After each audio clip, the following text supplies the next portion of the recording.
voy a hacer un disclaimer, porque yo creo que sí traigo una palabra para esta noche. Y yo quiero dar este disclaimer. El objetivo de todo seguidor de Cristo es llegar a la meta. Y la meta es que nosotros estemos con Él en la eternidad, para adorarlo a Él. O sea, la meta no es que seamos felices, aunque el Evangelio y su presencia trae felicidad, trae gozo, que hay plenitud de gozo en su presencia. Así que hay gozo, hay alegría. Pero la meta no es esa. La meta es llegar a darle la gloria a Dios por la eternidad. Entonces, el disclaimer es este. Vengo en plan entrenador. Cuando tú entras a un gimnasio, cuando tú entras a una dieta, tú te sometes al cuidado de alguien que te va a ayudar a llegar a la meta. O si eres deportista, alguien te va a ayudar a llegar a la meta. Para llegar a la meta, no siempre te mandan dibujitos como: ay, qué bonito que no te comiste 2 hamburguesas, qué bonito que no estás durmiendo bien, échale ganas, dale, tú vas a llegar. No, tienes a alguien que ¿qué te dice? Si tú vuelves a hacer eso, olvídate de trabajar conmigo. Oye, agarra la onda. Y te pegan. ¿Por qué? Porque el objetivo es llegar a la meta. El objetivo no es hacernos sentir bien. Entonces, si hoy, en medio de la enseñanza, algo no te hace sentir bien, yo quiero animarte a que no te desanimes, sino que entiendas que Dios quiere que todos lleguemos a la meta. Y si nosotros vamos a poner nuestra mirada en las cosas eternas, en lo invisible, en lo que ahorita no se ve, necesitamos reenfocar nuestra mirada. Amén. Muy bien. Segunda de Corintios, capítulo 4, verso 18. Quiero volverlo a leer. Dice: así que no miramos las dificultades que ahora vemos. ¿De qué nos está hablando? De dificultades. Ok. Presten atención. Así que no miramos las dificultades que ahora vemos. En cambio, fijamos nuestra vista en cosas que no pueden verse. Pues las cosas que ahora podemos ver pronto se habrán ido, pero las cosas que no podemos ver permanecerán para siempre. Ok. Nosotros podemos tomar este versículo de muchas formas, pero cuando agarramos el contexto de los 17 versículos anteriores, nos damos cuenta que Pablo le está hablando a la iglesia de Corinto y les está diciendo: necesitamos encontrar la forma de enfocarnos no solo en lo que podemos ver, sino en lo que no podemos ver. Y dice: porque habrán problemas, porque habrán dificultades, porque van a pasar por angustias y porque van a pasar por dolor. ¿Quiénes ya se dieron cuenta que la vida es injusta? Que la vida no es fácil. ¿Alguien ya se dio cuenta de eso?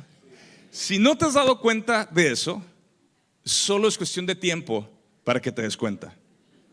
Ahora, quiero decirte esto: ninguno de nosotros fuimos entrenados para sufrir. Ninguno de nosotros fuimos educados a aguantar dolor. Es más, creo que vivimos, o ustedes viven en el país, un país muy privilegiado que te ayuda a no sentir dolor. Hace unos años, hace 10 años, tuve 2 cirugías en Estados Unidos donde no me dejaban tener dolor para nada. Estaba todo tan medido de que yo no podía sentir dolor. Ahora, esto es un problema para todos nosotros, porque no aprender a vivir a través de dificultades y dolor nos hace débiles para enfrentar no solo la vida, sino el caminar con Cristo. Hace varios años tuve la oportunidad de ir al Museo del Holocausto en Jerusalén. Y nuestro guía era un argentino judío. Nos estaba platicando que cada judío en su corazón, en su tradición, es poder enseñar a sus hijos a sufrir y decirles: somos una nación que hemos sido perseguidos, somos una nación que un día sufriremos otra vez. Y les enseñan a sus hijos que el dolor es parte del pueblo de Israel. Y dice: antes no existía este museo del Holocausto. Es un museo literal de muerte. O sea, estás viendo todas las formas y maneras que los judíos fueron acribillados, que los mataron sin piedad. Estás viendo los testimonios de los sobrevivientes. Y literal, es un ambiente de muerte. O sea, sales de ahí y te cuesta recuperarte.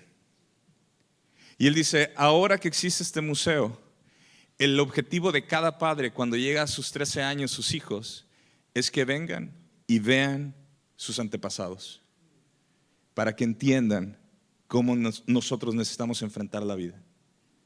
Para mí esa fue una de las más grandes lecciones de la vida, porque me di cuenta que no estaba yo consciente del sufrimiento. Y este punto donde el apóstol Pablo está hablando, dice que ahorita no podemos mirar las dificultades. Ahora, la verdad es que la mayoría del tiempo nosotros estamos pensando en nuestras dificultades. Y la dificultad número uno en el mundo muchas veces es el dinero. El dinero nos roba el sueño, nos roba la paz, nos quita la atención de todo. Dinero es un problema en todos los sentidos y batallamos con ello. Entonces, si nosotros vamos a aprender a renovar nuestra forma de pensar, necesitas tú entender que hay muchas cosas que quizá, no estoy hablando de todos, pero quizá hemos dejado que nuestra cultura nos defina y no su palabra. Hemos dejado que la tradición nos haga sentir que estamos en el lugar correcto, pero eso no significa que estamos agradando a Dios. Así que yo quiero hacerte esta pregunta. Y aquí voy a hacer varias preguntas, pero tienes que pensar en esto. ¿Cuántos sintieron algo increíble en este momento de tiempo de adoración? Yo, levanta su mano. Si alguien sintió, perfecto. Pero ¿qué pasa el lunes en la mañana? ¿Cuántos se sienten llenos de esta presencia, conectados con la oración, conectados con lo que estoy cantando? Porque las letras están, o sea, quiero adorar a Dios. Pero ¿qué pasa ese lunes? ¿Qué pasa ese miércoles en la tarde? ¿Qué pasa cuando te dicen que no te van a pagar lo que te deben? ¿Qué pasa cuando tu esposo es grosero contigo, te ofende, sus palabras son ásperas? ¿Qué sucede cuando tienes estos roces con tus hijos? ¿Qué sucede cuando te encuentras tan angustiado con tus compañeros de trabajo? Porque no podemos vivir de momentos ni de experiencias. La presencia de Dios, si nosotros creemos lo que dice este libro, nosotros somos cargadores de la presencia de Dios y nosotros somos los que llevamos este ambiente de la presencia de Dios, que en teoría no se ve, pero sí se ve. Sí me di a entender. Yo no llego con la batería tocando a mi trabajo, pero yo soy un portador de la gloria de Dios.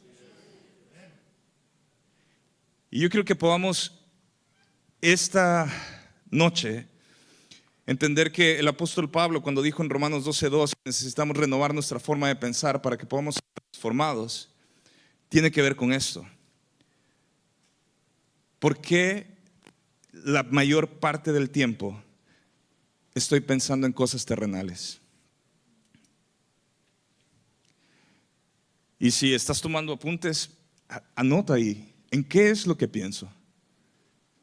¿Qué es la mayor cantidad de pensamientos que tengo? ¿De qué son? ¿De salir adelante? ¿De cómo le voy a hacer para la semana? ¿De qué va a pasar con mi familia? ¿De qué está sucediendo con mi salud? Francis Chan, en su libro, un libro de matrimonios que tiene, dice que él llegó a la conclusión de que él invertía cantidades grandes en seguros de vida para toda su familia, seguros de vida, para su casa, seguros para sus vehículos. Todo está asegurado. Y un día llegó a la conclusión de que dijo, ¿cómo puede ser que yo tengo asegurado todo el día que yo falte, pero no me he preocupado de asegurarme que mis hijos y mi esposa, el día que mueran, estoy seguro de que cuando ellos abran sus ojos, vean a su Creador? ¿Cómo es posible que yo trate de asegurar todo lo que tengo aquí en la tierra, pero no estoy tratando de asegurar lo eterno? ¿Por qué? Porque mis ojos, mi enfoque está en lo que yo puedo ver, en lo que está a mi alrededor. Jesús dijo esto, Mateo capítulo 6, 31. Así que no se preocupen por todo eso diciendo, ¿qué comeremos? ¿Qué? ¿Qué beberemos? ¿Qué ropa nos pondremos? ¿Cuántos pensamos en esas cosas? Y no me puede decir que no. Algunos de más. Pero son las preguntas que están constantes. ¿Qué me voy a poner? ¿Qué vamos a comer? Y dice, cosas dominan el pensamiento de ¿quiénes? ¿De quiénes? De los incrédulos. Lo voy a volver a repetir. Esas cosas dominan el pensamiento de los incrédulos. Pero su Padre Celestial ya conoce todas sus necesidades. Así que, ¿qué dice? Busquen el reino de Dios por encima de todo lo demás y lleven una vida justa y Él les dará todo lo que necesiten. Ok, ¿queremos ver realmente lo invisible? ¿Que se haga visible? Necesitamos empezar a hacer un cambio en nuestra forma de pensar. No estoy siendo negativo, pero no va a haber ningún cambio si no hay transformación de mente. No va a haber ningún cambio si tú sigues pensando de una manera carnal. Romanos 8:5 dice esto: los que están dominados por la naturaleza pecaminosa piensan, digan conmigo, piensan en cosas pecaminosas, pero los que son controlados por el Espíritu Santo piensan en las cosas que agradan al Espíritu. Entonces, yo estoy aquí esta noche levantando el nombre del Señor y cada uno está recibiendo algo de parte de Dios y Él es bueno y el Espíritu Santo está en medio de nosotros. Sin embargo, la pregunta es, ¿agrado a Dios con mi vida? ¿O solo tuve un buen momento y una buena experiencia? Y sigo pensando en estas cosas carnales y no estoy pensando en las cosas que agradan al Espíritu. Mateo 16:23 es este encuentro que tiene Jesús con Pedro. Pedro le acaba de decir que Él es el Hijo de Dios y unos minutos después Jesús se dirige a Pedro y le dice: aléjate de mí, Satanás, representas trampa peligrosa para mí. ¿Cuántos nos hubiéramos ofendido? ¿Se imaginan que su pastor llega y les dice: eres una trampa peligrosa para mí, aléjate de mí, Satanás? Es como la mercadotecnia increíble para ya no vuelvas más a mi iglesia.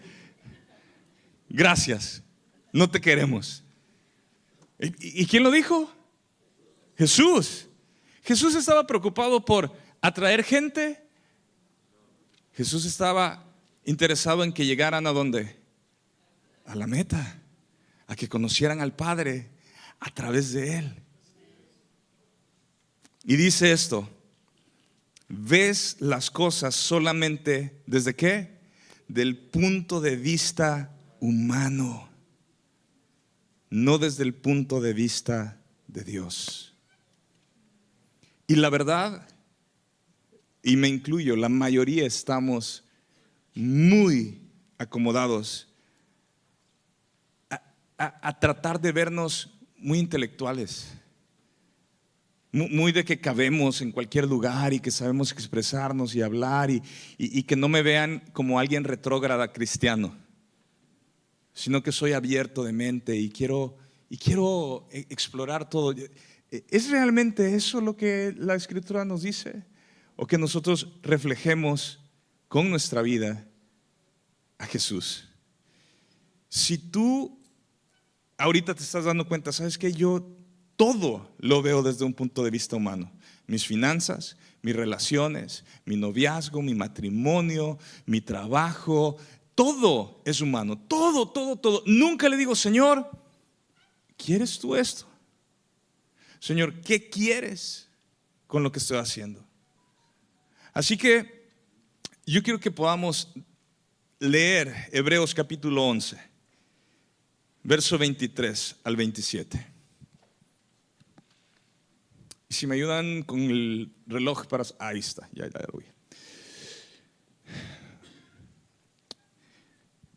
Porque quiero que exploremos cómo vamos a vivir. Necesitamos primero hacer esto que acabamos de leer. Necesita haber un cambio de mente a cosas espirituales. Y si alguien una vez te hizo el chiste, ay sí, qué espiritualoide eres. Ay sí, muy cristianito. Ay sí, es que no se trata de que seas tan santo. Yo quiero animarte a que reconsideres esas bromas, porque la Biblia dice que sin santidad nadie verá al Señor, que si no somos espirituales somos carnales. Entonces, ¿realmente no queremos ser espirituales? ¿Realmente no queremos buscar la santidad por caerle bien a nuestros amigos? Así que el autor de los Hebreos dice esto: fue por la fe que cuando nació Moisés, sus padres lo escondieron durante 3 meses. Vieron que Dios les había dado un hijo fuera de lo común y no tuvieron temor de desobedecer la orden del rey. Fue por la fe que Moisés, cuando ya fue adulto, rehusó llamarse hijo de la hija del faraón. Prefirió ser maltratado con el pueblo de Dios. ¿A qué? A disfrutar de los placeres momentáneos del pecado. Consideró que era mejor que sufrir por causa de Cristo que poseer los tesoros de California. Pues tenía la mirada puesta en la gran recompensa que recibiría. Ahora, ¿en qué momento fue esto de Moisés? En el Antiguo Testamento. ¿Había venido Jesús? Y entonces, ¿cómo es que Moisés entiende que hay una recompensa? Y dice el verso 27: fue por la fe que Moisés salió de la tierra de Egipto. ¿Sin qué? Sin temer el enojo del rey. Siguió firme en su camino porque tenía los ojos puestos ¿en quién? En el invisible. Tenía puestos sus ojos en el invisible. Así que esta enseñanza se llama firmes, viendo al invisible. Y si yo voy a caminar en estas cosas eternas, necesito entender que necesito poner mi mirada en lo invisible. Pero esto es interesante y muy importante. El apóstol Pablo, el autor de los Hebreos dice, sí, siguió firme en su camino. Eso para mí significa que muchas veces vamos a estar en el camino de seguir al Señor y no vamos a estar firmes. Nos vamos a cansar, nos vamos a desviar. Queremos posición de descanso, queremos una sillita para acomodarnos, pero dice que siguió firme en su camino. Así que tú y yo, si vamos a llegar a la meta, necesitamos estar firmes. Segunda de Corintios 5:7 dice: vivimos por fe, no por vista. Fe es un elemento para poder ver las cosas que no se ven. Así que nuestro enfoque debe estar en lo que creemos. Digan conmigo, en lo que creo, no en lo que veo. Vamos a repetir otra vez. Mi enfoque debe estar en lo que creo, no en lo que veo. Mastícalo, 10 segundos. ¿Crees tú que esto es realidad en nuestras vidas? O muchas veces mi enfoque está en lo que veo y no en lo que creo.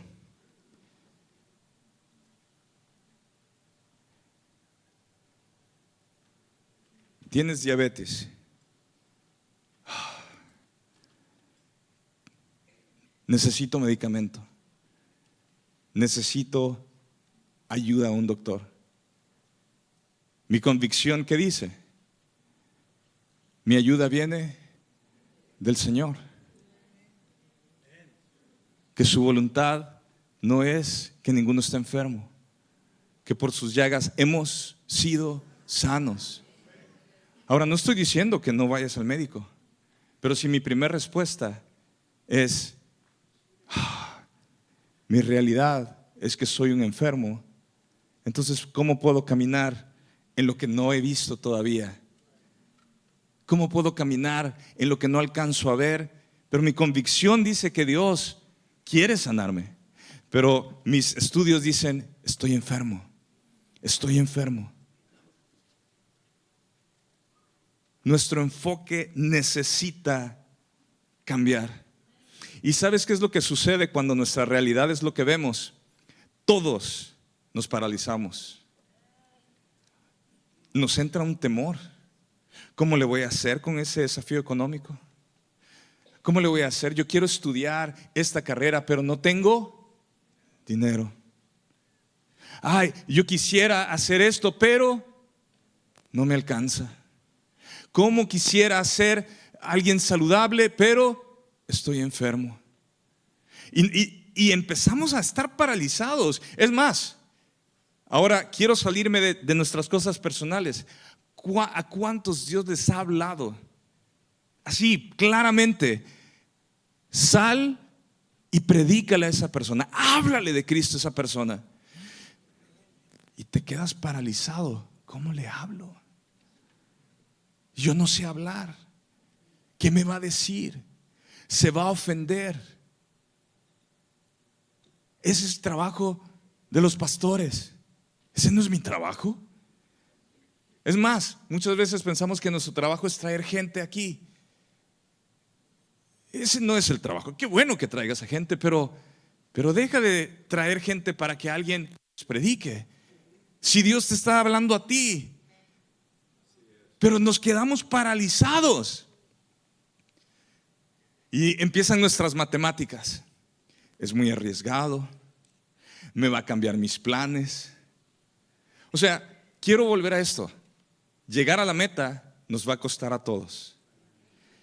Quiero repetir esto. Llegar a la meta tendrás que hacer sacrificios. Ahora, en los Juegos Olímpicos, un jugador de hockey quiere llegar a los Juegos Olímpicos, en estos que acaban de pasar. Y en el entrenamiento se fractura súper mal su dedo anular. Llega con el doctor y le dice: quiero ir a los Juegos. ¿Qué puede hacer, doctor, para que yo pueda ir? Y le dice: no puedes ir. La recuperación va a tardar meses. No es opción de que vayas. Bueno, ¿qué otra opción tengo para ir? Y dice: mira, posiblemente tu dedo ya no va a funcionar igual. La otra opción es cortarte la mitad del dedo. Y dice: hágalo. ¿Cortarme el dedo me va a dar la oportunidad de estar y jugar en los Juegos Olímpicos? Sí. Fue noticia en todos lados. Se cortó el dedo para poder llegar y jugar con su equipo y representar y pelear por el oro. Yo no sé tú, pero para mí eso suena como a un sacrificio interesante. Si alguien está dispuesto a ir a un juego o a un evento deportivo para estar con su equipo, y no es que él haga falta, para participar con su equipo y ganar el oro, ¿estás tú dispuesto a sacrificar algo en tu vida para poder llegar a la meta y vernos cara a cara con el Señor? Tú y yo no fuimos creados para vivir paralizados de temor. Tú y yo fuimos creados para entrar en terrenos inciertos, para poner nuestra mirada en el invisible. Y eso lo tienes que entender. No fuiste creado para ser un cristiano domesticado. Fuiste creado para ser un hijo de Dios, lleno de fe, que dices, ¿dónde viene el siguiente reto? ¿Dónde viene lo que Dios me está hablando? Yo quiero que Dios me hable. Yo quiero experimentar el poder de Dios en mi vida. No importa si tienes 10 años o 90 años. Dios usa a cada uno de nosotros en el lugar donde estamos, con la influencia que tenemos. Si son tus nietos, si son tus hijos, si son tus vecinos, si es en el trabajo, Dios te va y te quiere usar para su gloria. Pero deja de vivir como un cristiano domesticado, que solo está en sus 4 paredes, comiendo croquetas o comida de la mejor, con agüita de la mejor, con una camita bien rica y calientita. No. Y yo no estoy diciendo que abracen una vida de austeridad, pero sí estoy hablando que vivamos una vida donde estamos buscando conectarnos con el Señor. ¿Qué quieres, Señor? Porque ser cristiano está bien fácil, ser cristiano aquí. Aquí nadie te está maldiciendo. Aquí nadie te está robando. Aquí nadie te está tratando de ver cómo hace algo feo contigo. Pero si solo somos cristianos aquí, para eso no fuimos llamados. Fuimos llamados para amar a nuestro prójimo, no a nuestro hermano en Cristo solamente, a nuestro prójimo. Y ese es el que me recuerda a mi mamá allá en la calle. Y la Biblia dice que lo tengo que bendecir. Pero ¿qué es lo primero que sale de nuestra boca? Voy rápido con esto. Para fijar nuestra mirada en lo que no vemos, necesito confiar en Dios. Pero esta frase se queda corta. Necesito confiar en lo que Dios ha dicho. Aquí. Yo escucho a lo largo de los años, y yo lo he hecho, yo confío en Dios. La verdad, está totalmente mutilada esa frase. Porque yo puedo decir que confío en Dios y no conozco su palabra. Entonces, ¿cómo confío en Dios si no conozco sus promesas? No es verdad que confío en Dios. He escuchado de las cosas que Dios hace, pero no conozco sus promesas. Somos muy dados a decir, confía en Dios, confía en Dios. No, ¿confía en qué?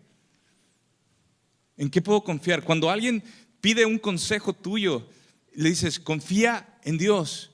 No, confía en que Dios es tu proveedor. Ese es su nombre, Jireh, Jehová Jireh. Cuando yo puedo sacar la palabra de Dios y decir, Dios es tu proveedor, es muy diferente a decir, confía en Dios. Confía en tu proveedor. Y empiezo a ver en la Escritura. Ahora veamos rápidamente el llamado de Abraham. ¿Cuál fue? Deja a tu pueblo y a tus familiares y vete a un lugar que yo te voy a mostrar. Dios llama a Abraham a un lugar incierto. Abraham era un hombre pagano. ¿Y qué hace Abraham? Abraham responde. Pero ¿sabes qué? La historia dice en Génesis, todo el capítulo 15, verso 16, que tiene un encuentro Abraham con Dios y está diciéndole, pero Dios, no me has dado la promesa. Y Dios viene y le dice, te voy a dar una promesa, te voy a dar hijos, vas a ser un padre de todas las naciones, voy a bendecir. Y dice la Escritura que Dios hace un pacto con Abraham y le dice, yo he entregado esta tierra a tus descendientes desde la frontera de Egipto hasta el gran Éufrates. Tiene esta promesa de parte de Dios. Y un tiempo que acaba de pasar, dice en Génesis 16, entonces Sarai dijo a Abraham, el Señor no me ha permitido tener hijos, ve y acuéstate con mi sierva, quizá yo pueda tener hijos por medio de ella. Y la Escritura dice, y Abraham aceptó la propuesta de Sarai. Entonces Sarai, la esposa de Abraham, tomó a Agar, la sierva egipcia, y la entregó a Abraham como mujer. Así que Abraham tuvo relaciones sexuales con Agar y ella quedó embarazada. O sea, Dios le acaba de hablar a Abraham. Dios le acaba de dar una promesa. Y nuestra naturaleza humana, ¿qué es? No, es que Dios está tardando. Es que Dios sí dijo, pero tengo que ayudarlo. Y viene Sarai y le pone esta opción y dice a Abraham, pues sí, ¿verdad? Está enfrente de nosotros la respuesta. Y muchas veces nosotros somos así. Todos los días enfrentamos situaciones. Todas las semanas tú tienes que tomar decisiones.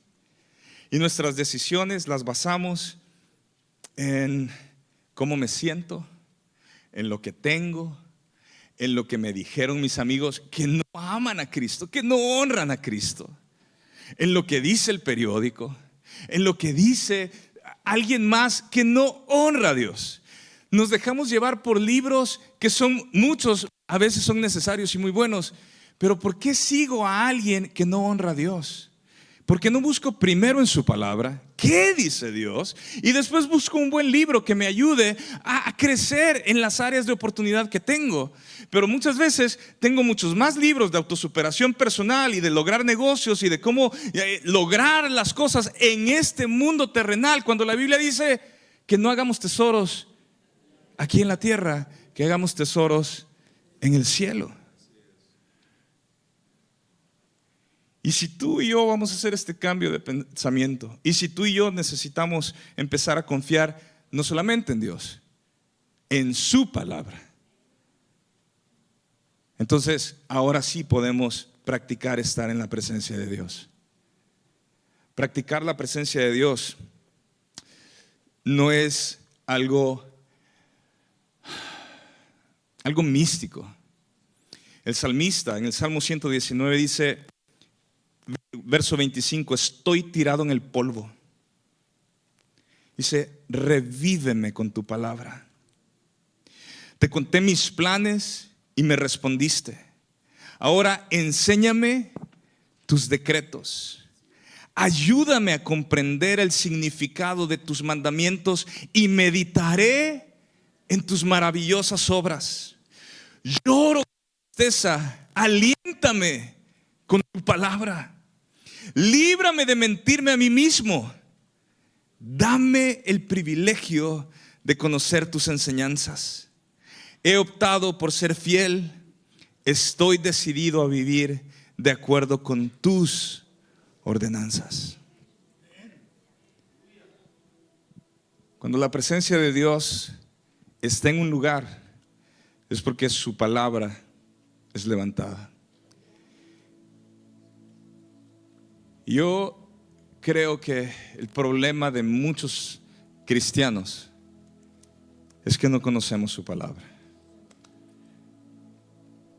Y para ver al invisible, necesito conocer lo que el invisible ha dicho. ¿Por qué? Porque Dios no lo podemos ver, pero sí lo podemos escuchar. Dios es invisible, pero es audible.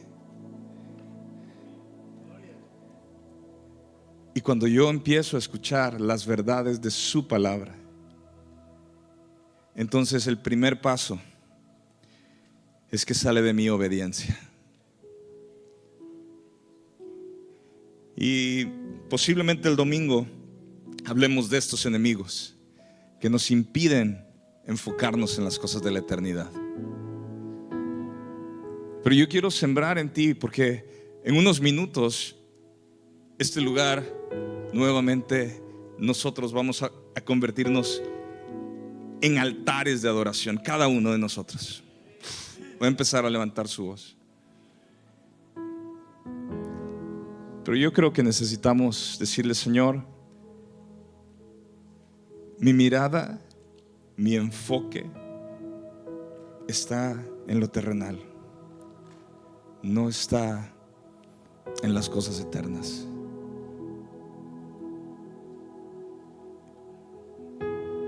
Y yo viví por muchos años clavado, enfocado en las cosas de este mundo, hasta que me encontré con su palabra verdaderamente. He tenido Biblia, creo yo, desde que nací. Pero la Biblia por sí sola no hace nada. Es cuando yo la empiezo a abrir y cuando empiezo a dejar que la palabra me afecte. Y entonces yo puedo empezar a confiar en su palabra y a practicar su presencia. Y cuando llegas a un lugar, te acercas a alguien, y esto no es orgullo, esto es cuando yo sé que yo tengo la verdad. ¿Cómo me puedo quedar callado? Yo cierro con esto. Vengo de un trasfondo donde este poder de lo sobrenatural y lo invisible de Dios, no crecí con ello en la iglesia. Éramos más domesticados, en el buen sentido de la palabra. Pero cuando yo empecé a darme cuenta, ¿cómo puedo estar al lado de alguien y sé que no está bien, sin poder ofrecerle lo que a mí me hizo libre? ¿Cómo puedo estar rodeado de un grupo de jóvenes y me están diciendo: Herbert, caigo en inmoralidad sexual y no puedo romper con esto, y no puedo romper con esto? Y están en las noches de adoración y levantan sus manos y tienen un deseo de conectarse, pero en la semana, en su jueves en la noche, con los amigos: soy débil, Herbert, caí. ¿Cómo no voy a poder yo poner mis manos y decirle: el Señor quiere hacerte libre? Vamos a orar. ¿Cómo puedo yo ser indiferente con alguien que me está diciendo: Herbert, me acaban de diagnosticar que tengo tapadas las arterias, me van a hacer un cateterismo y estoy muy nervioso, ya hablé con mi familia, el doctor dice que soy una bomba de tiempo? ¿Y cómo no puedo yo venir y poner mis manos y decir: Señor, destapa todas estas arterias que están tapadas? Y al día siguiente llega al quirófano y le dice el doctor: ¿qué te pasó? ¿Qué te pasó? Porque las arterias ya no están tapadas. No sé, pero esto no fue hace años. Esto fue hace 3 semanas. Hace un mes estamos en un campamento de jóvenes, chavos pasando al frente, uno de ellos con una vida muy difícil, con unos papás muy difíciles, y ha tenido una lucha. Quiere a Dios con todo su corazón, pero arrastrado en el mundo totalmente. Y Dios me da una palabra con él. Y habemos muchos que estamos, yo no estoy hablando por yo, sino que hay muchos que están empezando a practicar la presencia de Dios, pero a tener esta congruencia de que practico la Biblia. Y entonces doy. Y venimos y empezamos a darle una palabra a este joven, 13 años. Y Dios me pone una visión de una imagen en él. Y me acuerdo también, le digo: Dios te hizo para que tú le agradaras a Él. Y adentro hay una fuerza tan fuerte, valga la redundancia, para que tú vivas para Él. Y en este momento se caen las cadenas y empiezo a ver que se caen las cadenas en esto que estoy viendo. Y empiezo a orar por él y se dejan venir todos sus amigos y hacen una bolita, así como son los mexicanos, ¿no? Todos orando. Y regresa de este viaje, de este campamento que tuvimos, cantando, adorando a Dios. Y todos los que están, de verdad, no la creen, porque pues es una fichita. Y a los 3 días se mete en un problema por andar de vago con otra vez con unos amigos. Y sin detalles, y la historia corta, es que les empiezan a disparar a él y a sus amigos en el carro. Y no con una pistolita, un calibre 50. Y me llaman, estamos a punto de iniciar una reunión de un estudio con líderes. Y me dicen, le tiraron, a Samuel le tiraron un balazo en la cabeza. Y yo, lo acabo de ver. Acabo de ver lo que Dios estaba haciendo en su vida. Acabo de ver lo que está pasando en él. O sea, 4 días después, ¿cómo va a pasar esto? Y la iglesia se pone a orar. La cosa es que cuando llego al hospital, porque me dicen está en el hospital, llego y solamente le rozó el cerebro. Tenía una cortada de este tamaño. O sea, es toda esta parte así abierto. Y llega y me pregunta, pastor, ¿por qué a mí? ¿Por qué me pasa esto? Y entonces empecé a orar con él y le digo, hay una lucha espiritual. Hay una lucha espiritual que el enemigo está dispuesto de acabar con tu vida a tus 13 años de edad. Y empezamos a orar y empezamos a orar y empezamos a orar. Si tú crees que no hay una lucha espiritual para que tú y yo no lleguemos a la meta, al punto de que perdamos la vida, al punto de que los que amamos pierdan su dirección, su enfoque, estamos muy mal.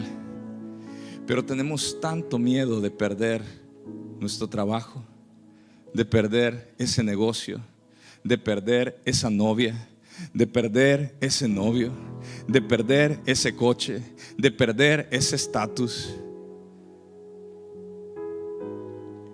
Y yo, la verdad, en general, a veces no veo que la iglesia esté luchando por ver a la iglesia despertar y entender que hay algo más real que lo que nosotros podemos ver. Así que yo quiero que nos pongamos de pie.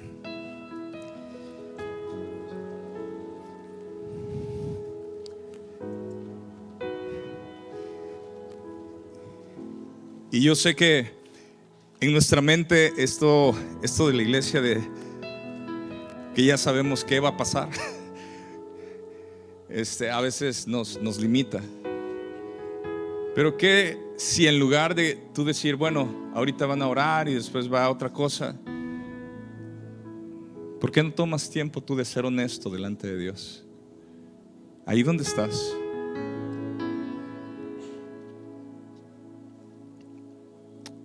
Dios no necesita saber lo que está en tu corazón. Él lo conoce. Pero yo creo que muchas veces nosotros no sabemos lo que está en nuestro corazón. Y Dios quiere revelarte lo que verdaderamente está en tu corazón. Y si vamos a adorar al Señor ahorita en unos minutos y vamos a anhelar la presencia de Dios y que el Rey de Gloria esté en medio de nosotros, ¿por qué no le dices, purifica mi corazón? Señor, renueva nuestros pensamientos. Padre, no hay forma, Señor, de que haya adoración verdadera, Señor, si no hay obediencia, si no hay humildad, Señor. Y yo pido, Señor, que nos ayudes. Ayúdanos, Espíritu Santo, esta noche a romper con todo el amor a este mundo, a todas las cosas, Señor, que hemos dejado entrar, incluso, Señor, las cosas buenas de este mundo. Padre, tu objetivo no es que nosotros salgamos de la deuda, que nosotros estemos bien, que nosotros tengamos una mejor vida. Tu objetivo, Señor, es que nosotros podamos vivir para ti, Señor. Que nosotros podamos, Señor, entender que nos amas, Señor, y que somos tú, Señor. Dile ahí con tus palabras: yo no puedo hacer esta oración por ti. Gracias, Señor, por todo lo que nos das y porque tú eres bueno. Pero mis cosas no pueden ser más buenas que tu presencia, Señor.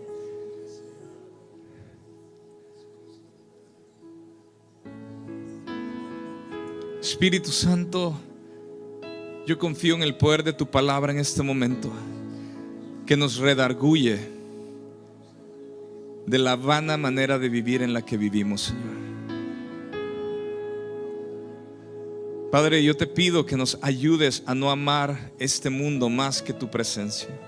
Padre, yo te pido, Señor, que se rompa este amor a ser personas de esta tierra, Señor, sabiendo que nuestra casa no está aquí. Haz tu obra, Señor.